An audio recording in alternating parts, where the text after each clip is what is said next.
Hello everyone, this is Robert Mansour. I'm a lawyer in the Los Angeles County area, and I wanted to shoot a brief video today about estate planning and the analogy of the toolbox. This is an analogy that I use many times with my clients when they first come in for an estate planning consultation. I basically explain to them that an estate plan is like a toolbox. So let's say, for example, you're sitting at home and you're watching TV and suddenly a picture falls down from the wall. How are you going to fix that? Well, you need to get the toolbox, right? So you go to your garage, you get your toolbox, you open it up, and you reach for whatever tool you need to fix that problem. So it might be a hammer, maybe a nail, maybe one of those level things, maybe a screwdriver, maybe not, who knows? But here's the thing. If you don't have a toolbox, you're not going to be able to fix that problem. So estate planning, or an estate plan, is like a legal toolbox. It's basically a whole bunch of legal documents that you can use and your family can use if there is a problem of some sort. Now, if you don't have a toolbox, and most people do not have an estate plan, so if you don't have a legal toolbox, some things in life may happen and you may not be able to fix them. You may not have the tools necessary. You see, one of the other fundamental questions that estate planning poses is this: who has the legal authority to act on your behalf if something happens to you? Once again, it's very important.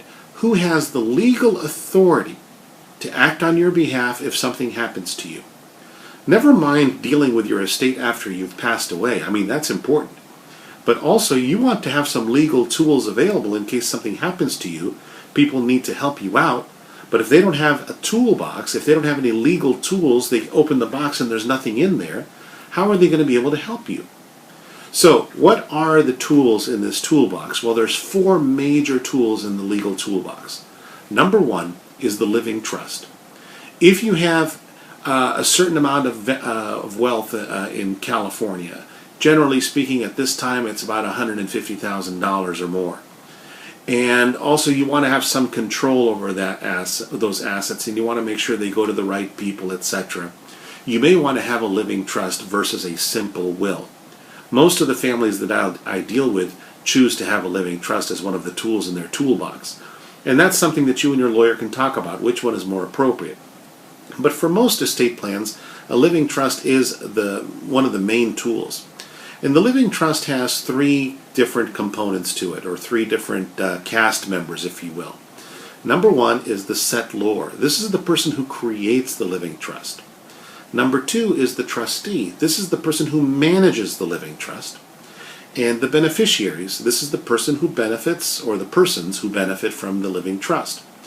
When you first create your trust, whether it's a single person or a married couple, you're going to occupy all 3 roles. You're going to be the settlor, you're going to be the trustees, and you're also going to be the beneficiaries of your trust. As life goes on, different people will become your trustees and different people will become your beneficiaries. There are 3 major benefits to having a living trust. The first one is that everything in the name of your trust avoids the court system. So anything in the name of the Smith Family Trust, for example, will not have to go through the court system. Number 2, the people that you've chosen in advance, people called your trustees, can manage anything in the name of your trust. So if there's an issue involving a trust asset, something going on with it, the persons that you've named can handle that asset. And number 3, the rules of your trust govern anything in the name of your trust. So if something is in the name of your trust, the rules of your trust that you've outlined govern that particular asset. So that's the first major tool in the toolbox. The second major tool in the toolbox that most people have is the will. Now, some people say, well, wait a minute, why do I need a will if I have a trust? This kind of will serves as a backup to your trust. It's often called a pour-over will. And all it really means is this: if something is outside of your trust and for some reason we have to go to court, the will tells the judge to please put everything into your trust. Everything pours over into your trust. That's why they call it a pour-over will. The person in charge of your will is called your executor. Not your trustee, your executor. And your executor is the person who's going to have to go to court and work with the lawyer and make sure that any assets left outside the trust are put into the trust after you pass away. The will is going to do very little for you if everything is in the name of the trust and otherwise passes by a beneficiary, for example. You won't even need the will, but it's an important tool to have just in case. The other two major components of the toolbox, number one is the power of attorney. Something called a durable power of attorney. This person who manages your power of attorney is called your agent. They're not your executor. That person handles the will. They're not the trustee. That person handles the trust. The power of attorney is a little bit different. The agent under power of attorney basically stands in your shoes and handles all of your other matters that don't involve the trust. So if something involves the trust, your trustee will handle it. If something is going to involve the court system, then generally your executor would handle it. But almost everything else can be handled by the person under power of attorney.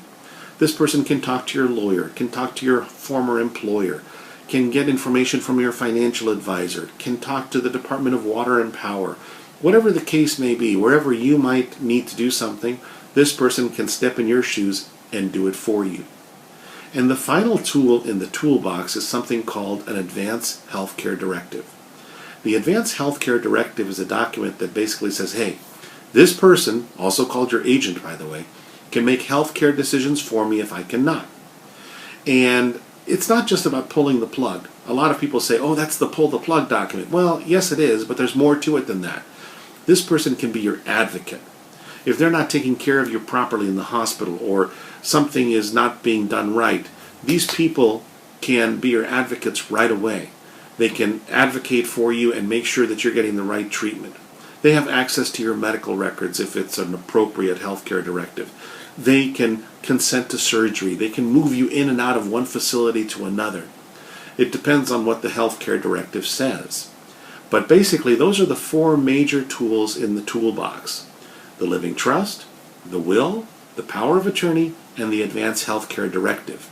Now, of course, there's a lot of other tools in the toolbox that we don't really have time to get into in this short video, but those are the four major ones that most estate plans have. Again, this has been Robert Mansour, broadcasting to you from my office here in Los Angeles. If you wish to learn more about my practice, you can visit my website at mansourlaw.com, or you can call the office at 661-414-7100, and we can talk about these concepts even further. I hope you found this video very helpful, and thanks for watching.